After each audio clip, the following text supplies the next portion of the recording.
종료주일로 시작되는 고난주간, 이 고난주간은 대체적으로 십자가의 의미를 묵상하면서 보냅니다. 그래서 사실 이 고난주간에 즈음하면 절기에 관심을 많이 가져요. 사순절이 뭐냐? 이런 걸 묻는 분도 계시고, 또 고난주간이 뭐냐? 여러분, 우리가 종교개혁을 하면서 사실은 가톨릭과 손을 끊으면서 이 절기의 상당 부분을 버려왔습니다. 그 중에 하나가 사순절이에요.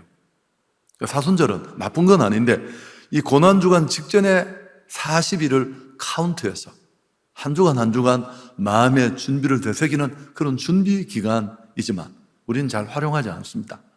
오늘이 이제 주님이 고난 받으시기 위해서 예루살렘에 입성하시고 그 입성하신 주님을 종려나무 가지를 꺾어서 모인 사람들이 막 흔들며 환호한 그 주일입니다. 사실은 그분이 영광 받기 위해서 오신 게 아니고 십자가 지시기 위해서, 고난 받기 위해서 아시고 예루살렘에 입성하신 것입니다.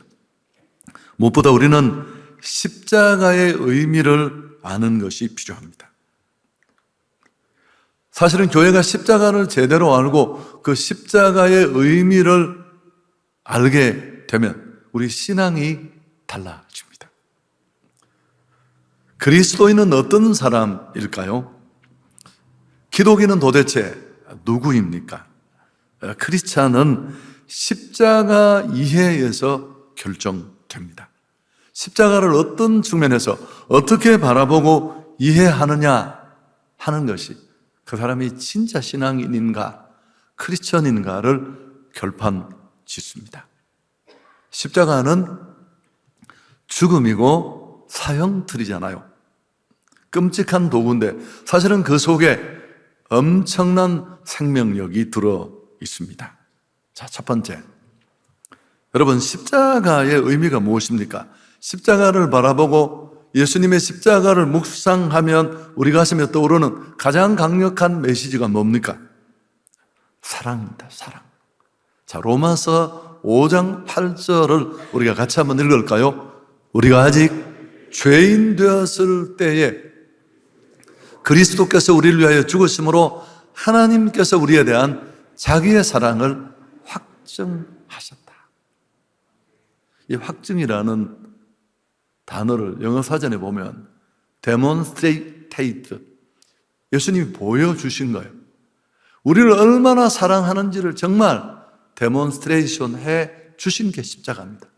그분의 사랑은 말만의 사랑이 아니고 막연하고 추상적인 사랑이 아니라 자기 아들을 십자가에 못 박아 죽게 하시고 살찢고 피 흘려 희생하심으로, 야, 내가 너희를 이렇게 사랑했어. 이건 말만의 사랑이 아니야. 그걸 만찬하에 분명하게 보여주시고 드러낸 겁니다. 제가 이 얘기도 곧잘 했는데 저는 이대 독자라서 우리 어머니의 정말 많은 사랑을 받았고 나는 지금도 우리 어머니 같은 어머니를 본 적이 잘 없어요. 제가 온 세상의 어머니를 다 몰라서 그렇지만 제가 문제가 좀 많고 말도 잘 안 듣고 그렇게 했었는데 우리 어머니가 내가 늘 사고를 치고 엉뚱한 짓을 하면 이제 제 머리 뒤에 흉터를 이렇게 만지게 하면서 네가 못에 빠졌을 때 엄마가 수영도 못하는데 내가 다이빙을 해서 너를 건져냈고 온 동네 사람이 그걸 다 한다. 그럼 제가 죄송합니다. 그런 생각을 하죠. 여러분, 십자가는 예수님이 나를, 우리가 아니라 세상이 아니라 나를 얼마나 사랑하셨나. 그 십자가를 바라보면 난 사랑받은 자이구나. 다른 사랑은 몰라도 내가 하나님의 그 큰 사랑을 받은 자이구나. 십자가는 죽음의 표지일 뿐만 아니라 사랑의 표지입니다. 사실 이 성찬 예식도 그걸 자꾸 있잖아요. 부모 사랑을 잊듯이.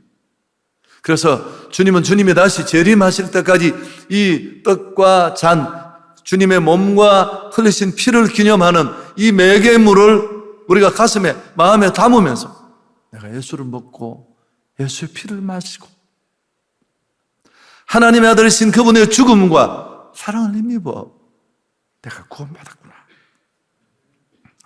나를 살리려고 예수님이 죽으셨다.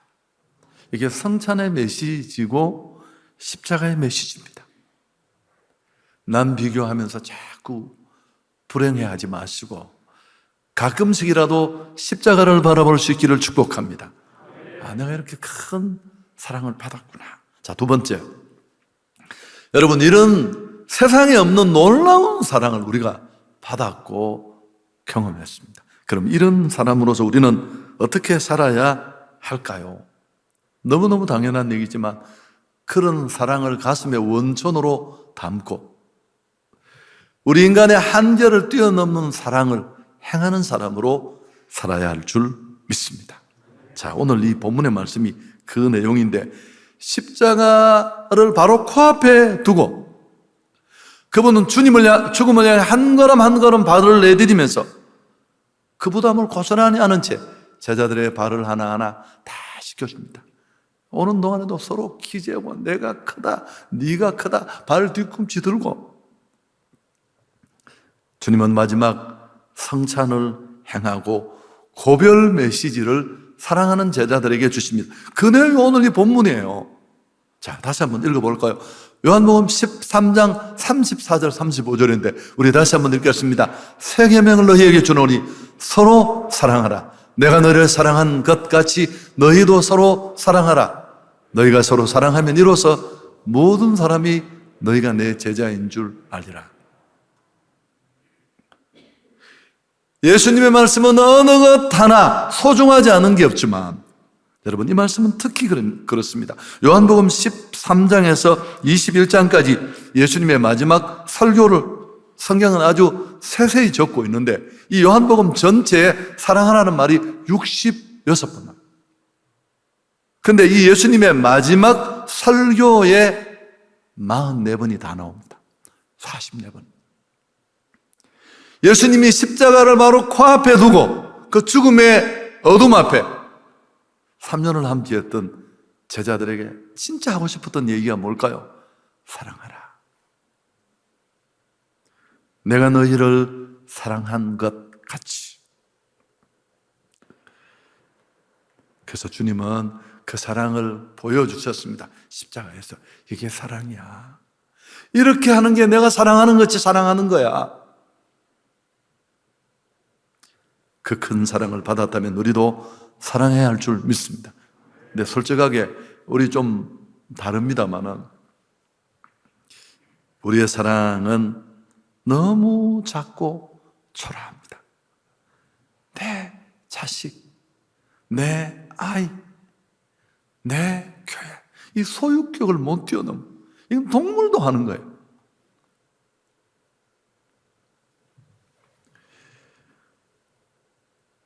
여러분, 심각한 경우에는 아내와 남편, 자식 간에도 이 사랑이 잘 안 이루어집니다. 제가 참 이 결혼 시즌에 매주일 주보에 결혼식 광고가 나가는데 이런 얘기를 해서 좀 그렇습니다만 영국 속담에 결혼은 인내다. 3주 동안 뜨겁게 불타고 3개월 동안 사랑하고 3년 동안 싸우고 30년 동안 참는다. 사랑하는 사람을 사랑하고 사랑할 만한 사람을 사랑하고 이용할 가치가 있는 사람을 사랑하고. 여러분, 누가 그랬습니다. 그 사람의 좋은 점만 좋아하면 그건 좋아하는 것입니다. 그 사람의 약점까지 좋아하면 그게 진짜 사랑입니다. 여러분, 사랑은 어떤 경우에도 지나친 게 없습니다. 사실은 이 세상의 모든 문제는 사랑 결핍에서 비롯된 것입니다. 제가 조금 케이스를 설명하려고 하는데 다 가정도 세상도 형무소에 들어있는 사람들 모두가 정말 받아야 될 때 사랑을 못 받은 거예요. 이게 다 여러분, 밥 안 먹은 건 다음 기회에 2번 먹으면 되지만 또 많이 먹으면 되지만 사랑 결핍은 그대로 문제를 다 남겨요. 결혼에 실패한 한 여성이 있었습니다. 첫째 남편과 사이에서 아들이 하나 태어났는데 이 아들을 데리고 두 번째 남자와 결혼을 했습니다. 역시 원만하지 못했어요. 맨날 두들겨 맞고 온갖 고생을 하다가 어쩔 수 없이 또 이 두 번째 결혼도 또 이혼하게 됩니다. 세 번째 남자를 만났는데 비슷했어요. 근데 이 와중에 치열하게 싸우고 폭력배를 방불케 하는 그런 막 구타가 행해지는 속에 가장 힘든 건 이 아이였어요. 난 정말 존중받지도 사랑받지도 못하고 어머니에겐 정말 혹처럼 부담으로 느껴졌습니다. 더 문제가 뭘까요? 이 어머니가 이 아들에게 맨날 하는 얘기가 그런 얘기였습니다. 사람을 믿지 마라. 사람을 사랑하지 마라. 세상에 진짜 사랑은 없다. 사랑하는 것처럼 보이지만 그거 다 가짜다.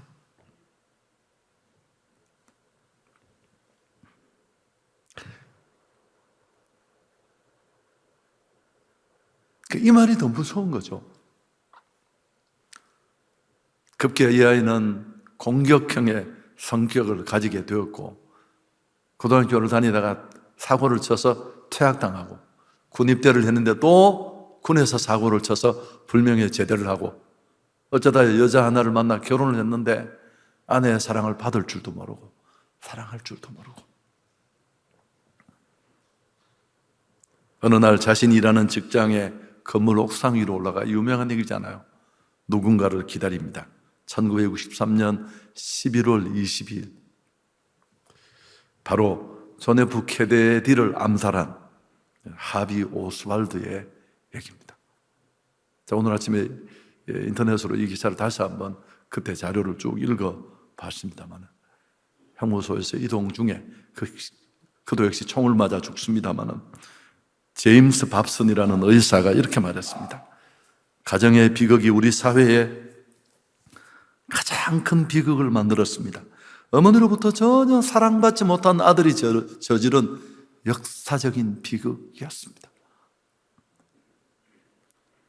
여러분, 부모는 자식을 가르치기 이전에 무조건 그 존재를 사랑해야 돼요. 그리고 이 가슴에 이런 풀이 하나 있는데 이 공간에는 이유 없이 공부를 잘하든 못하든 너무 소중한 존재야. 촉건 없이 부어주는 목마르지 않는 사랑이 가득 차야 돼. 여러분, 그러면 이 아이는 몰라 자라서 친구에게 이 사랑을 퍼주고 아내에게 이 사랑을 나누어주고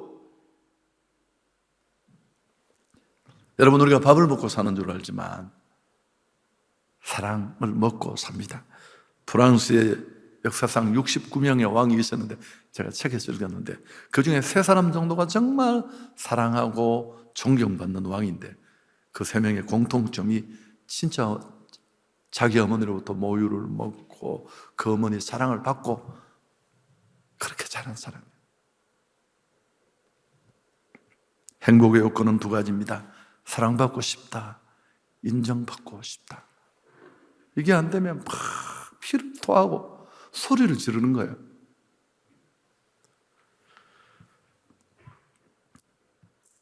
우리 예수님은 교회 공동체에 사랑을 명령하신 거예요. 이게 명령이잖아요. 교회는 뭐하기 위해서 회의하려고 모인 사람들이 아니에요. 그 모든 건 다 부수적인 거예요. 우리를 사랑하기 위해서 불러 모았습니다. 세상이 하지 못하는 사랑, 주님이 보여주신 사랑, 그 사랑을 보여주신 겁니다. 여러분, 이게 명령이어서 의지적으로 출발해야 돼요. 감정, 지식 그런 게 아닙니다. 내가 사랑받고 있기에 나도 사랑한다. 에릭 프롬은 사랑의 기술이라는 유명한 책에서 그건 미숙한 사랑이다. 여러분, 저도 이 부분이 참 힘들어서 목회하는 동안에 제가 맨날 받기만 받고 준 게 없는 사람이어서 딸랑딸랑 하는데 내게 다가오는 그 거친 사람들, 대구 사람들 거칠거든요. 저도 그렇지만 난 사랑할 수가 없었어요. 목회를 그만두고 싶었고. 그럴 수는 없잖아요. 그 고목 같은 그들을 끌어안고 사랑을 흉내내다가 내 시간이 다 갔어요. 다.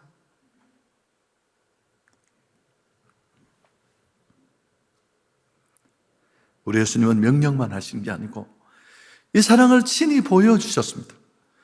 여러분, 이 십자가 고통 속에도 저자들을 사랑하셨고, 더 기가 막힌 건 그 가운데 자기 스승을 은30에 팔아버린 가룟 유다가 그 앞에 있었어요. 역사상 최고의 반역자입니다. 그를 앞에 두고 저주와 질책과 복수심의 성만찬을 베푸신 게 아니에요. 크리소스톰은, 교부 크리소스톰은 예수님이 제자들의 발을 씻길 때 가룟 유다의 발을 제일 먼저 씻어 주셨다, 그런 얘기를 합니다. 여러분, 올바른 것보다 더 중요한 게 사랑입니다. 사랑.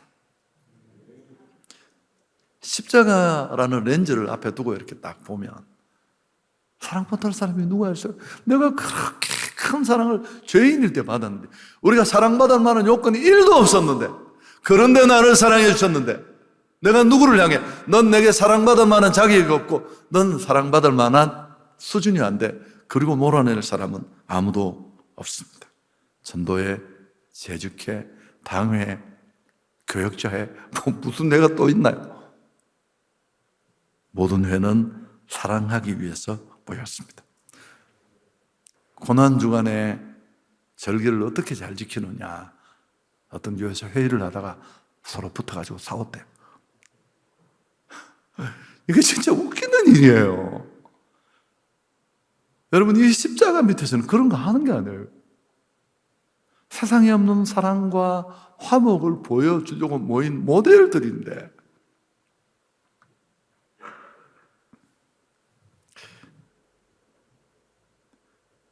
자, 세 번째, 한 가지 더 하겠습니다. 여러분, 예수 그리스도의 십자가는 더 이상의 방법이 없는 완전한 사랑입니다. 하나님이 나를 그 사랑으로 사랑하셨습니다. 제가 많이 봤잖아요.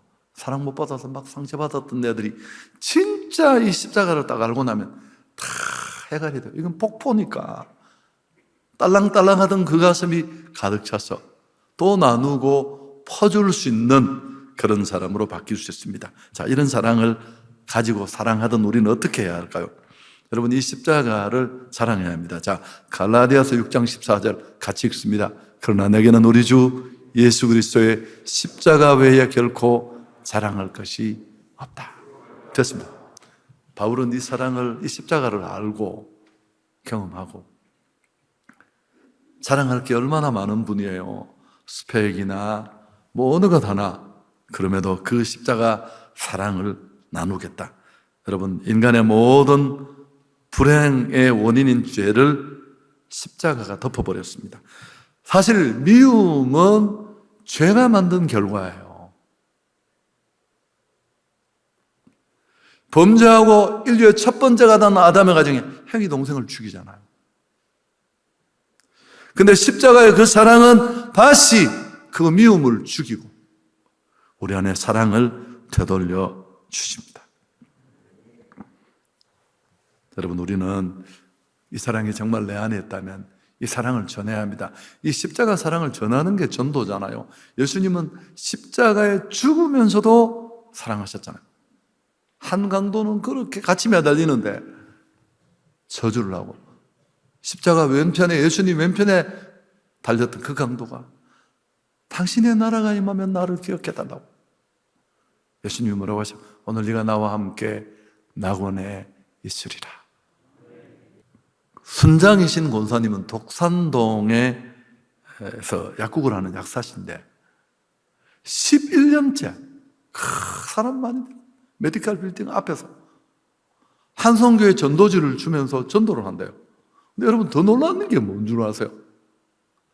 이분이 12년 전에 이 아이들 이름은 내가 은솔이 지안이라는 아이들이 우리 청년회 다니는데 전도를 받고 교회 나와서 우리 복음을 받은 거예요. 그러고 나서 간증할 때 그런 얘기도, 자기는 막 이 전도하는 사람들이 다 무슨 간증이 있는데 자기는 그런 게 특별하게 없는데 그냥 그때 복음을 받고 예수님 만나고 너무 좋아서 예수 믿으면 전도하라고 해서 그냥 전도를 11년째 하고 있대요. 여러분, 이게 한성교회의 저력이에요. 이게 그날 간증한 제가 우리 전혜원 목사님을 불러서, 야, 이거 어떻게 된 일이냐, 어떻게 5교회만 사람을 다 몰아서 보냈나. 여러분, 8명이 간증을 했는데 다 주옥 같고,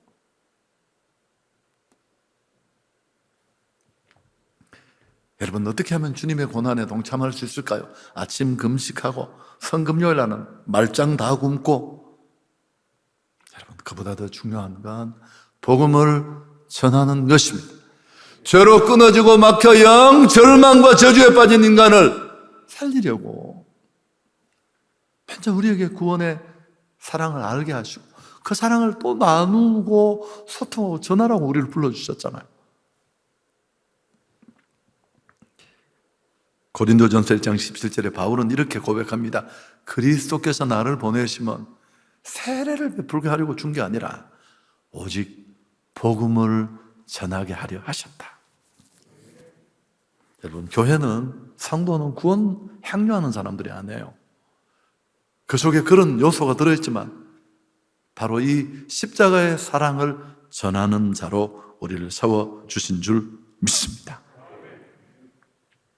설교 마치겠습니다. 이 세상에 아름다운 사랑은 참 많습니다. 무슨 사랑, 뭐 로미오가 어떻고 줄리엣이 어떻고.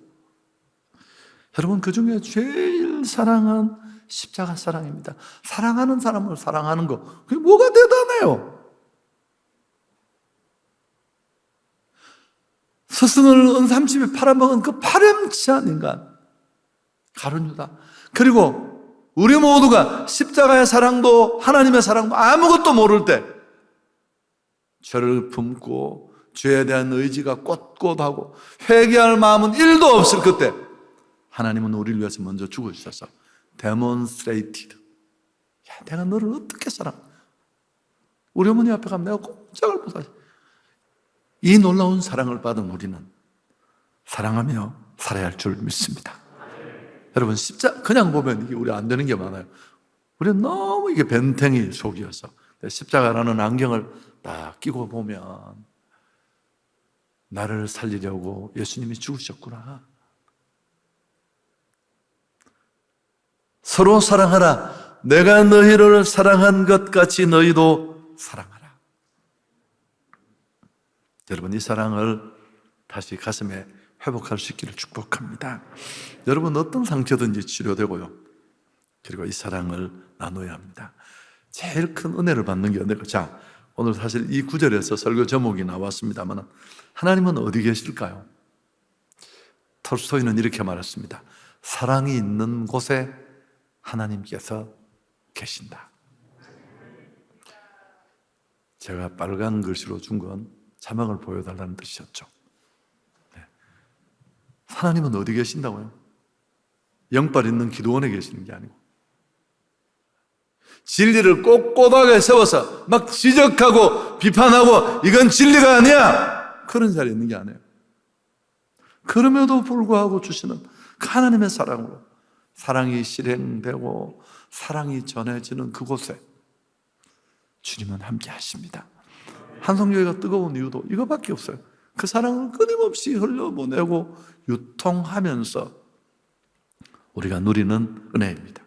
이 고난주간 또 성금요일로 부활절까지 이어지는 동안에 십자가를 바라볼 수 있기를 축복합니다.